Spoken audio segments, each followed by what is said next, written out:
So, Dave, this week we watched the 1964 World War II thriller, The Train, directed by John Frankenheimer, starring Burt Lancaster, Jean Moreau, and Paul Scofield as the Nazi. I've been trying to get Dave to watch this film for a long, long time because he loves his World War II films. This is one he hadn't seen yet. So we stuck it on Saturday night and we had a good old watch, didn't we, mate? We did. Very enjoyable. Very, very, very good World War II film. Yeah. So it's very, very different. Exactly what I was about to say. It's a different film, isn't it? You think of World War II, you think of Saving Private Ryan or The Longest Day or A Bridge Too Far, massive battles, loads of tanks, two armies battling away on the front. But this is not like that at all. To set it up for those that haven't seen it, this is it's about the French resistance. It starts where we're getting towards the end of the war, but this one particular Nazi colonel is obsessed with rare art. Of course, the Nazis did not consider a lot of the abstract and modernist art to be of value in any way. They considered it degenerative art. But this one guy, he keeps it secret. He's keeping it on the lowdown, but he really loves all the Matisse, Renoir, Picasso, all this stuff. So basically, he bundles it all onto a train and he wants to get it the fuck out of France, back to Germany, where he can get rich or enjoy them himself in his house. He wants to hang them up. So the people who are concerned that the Germans are taking all this art out of the place, they approach Burt Lancaster, who is involved with the railroads, but he's also involved with the resistance. Wink, wink. And they say to him, look, all these paintings, they're getting taken out of France. This is our culture. This is our heritage. We need to do something. And he's like, I'm not risking lives on paintings.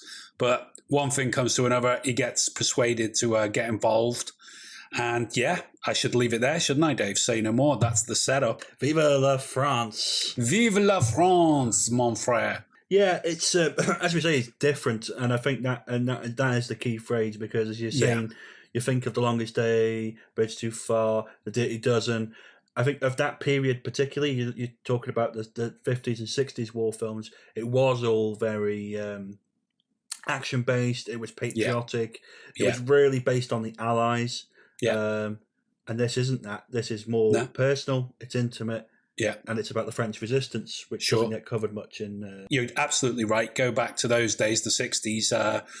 They weren't really making films like this. One thing I was just thought of to mention is that one of the minor criticisms of the film that some people make is that Burt Lancaster has got this American accent, and he doesn't do anything to try and change it. Thank God. I'm glad he didn't. But, he's got this American accent. He's supposed to be this key figure in the French resistance. He's like a French guy, but that doesn't bother me whatsoever. I mean, Burt Lancaster is just so good.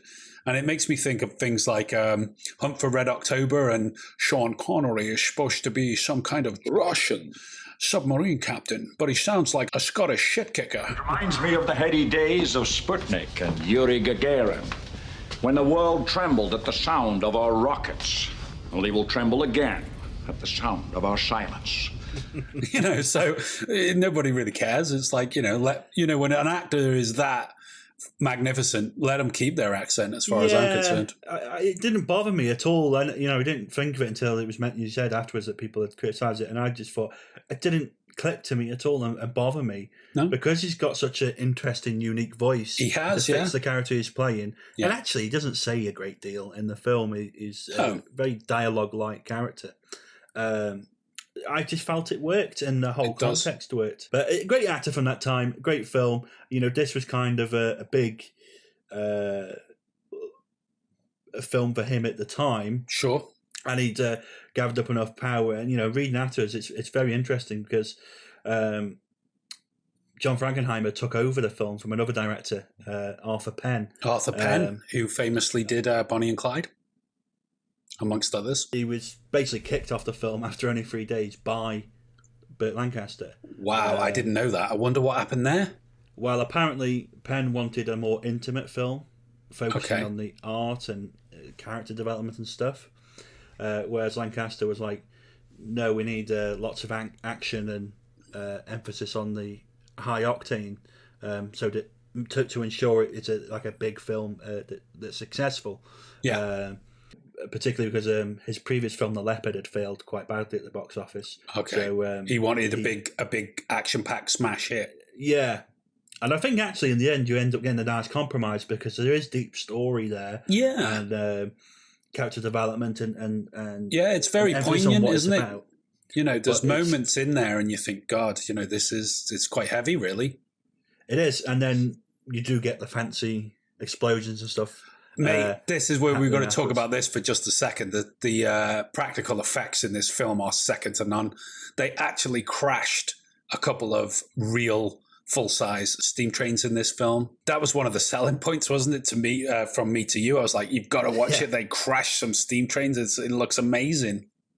It's phenomenal in that sense because, looking at it afterwards and you kind of see it as you're watching it, everything they do is real.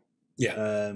There's no rear projection. There's no miniatures. There's no models or anything. No. Everything is we've blown the shit out of something. And there's loads of extras walking about doing stuff in the background. There's always stuff going on in the background. And this was another point that we talked about when we watched it as well. It was incredibly shot. It looks so unique and it looks very beautiful. And it's one of those films where, you know, they've used some sort of lens like a Kubrick job where everything close up is in focus, of course, but also a lot of the stuff in the background is in focus. There's a real sort of deep depth of field going on with these lenses here. So yeah, it's entirely shot really in deep focus. It's in total focus. You know, we've seen it in films like Citizen Kane and stuff where they employ it so fantastically. They use 28mm wide angle lenses. Amazing, a lot of them. Yeah, to shoot the whole thing, and even when you come into the close ups, they're using those same short wide angles to shoot the close-ups, and you get all this detail and dirt and sweat. It looks great, doesn't it? It's stunning, and you do take in every pore and aspect of what's going on the screen. And what I thought was actually it's very interesting cinematic allegory because it's just like a painting. You would see every detail in a painting, and brilliant. And you see every detail. That hadn't even occurred to me. That's brilliant. Yeah, exactly. It's fantastically shot. It actually made me think because they did everything for real. They crashed trains, as you've said. Yeah. There's a whole rail yard that goes up. Absolutely amazing. I mean, you could tell those explosions when they're going off. They're real explosions. They're Oh yeah. Well, what it was that it's an actual rail yard that the French have been wanting to get rid of, but couldn't find the funding to do it. So perfect. They did it for the film, and it made you think. I think with the film because it is a film in all of its ways, the way it's told, the production, all that kind of. It couldn't be done in the same way now. Oh no, they wouldn't do it now. It's close enough to the war to have access to all these things to blow up and stuff to do. And all those buildings and stuff as well are still of that era. You know, they're pretty much unchanged, aren't they? You know, like the signal boxes and all that stuff. They are as they would be 20 years beforehand in the war. You know, they didn't have to get rid of too much stuff to create that time. And Burt Lancaster does all of his own stunts. Yeah, that bit where he comes down the ladder, you know, off the when he's done the flag for Bull, and he's like, and then he goes down the ladder, and you can tell he loves it, doesn't he? He absolutely loves it. He was a very physical guy. Yeah, he was 51 here. Was he? Yeah. Bloody hell. He didn't look it. He looked good for that. I would have put him in his 40s there. So yeah, it's 51, and he's thrown himself down, rolling down a mountain, putting a lot of guys who are half his age to shame. Yeah. No doubt. Absolutely remarkable. That's that generation, though. See, that generation were just hard as nails. They could just keep doing it. It was amazing. Absolutely amazing film. Well worth going to watch if you haven't seen it. Great performances, Burt Lancaster and everyone, and a very interesting and deep film, really. If you have enjoyed this video, please consider supporting us at buymeacoffee.com or join us on Patreon. All links below.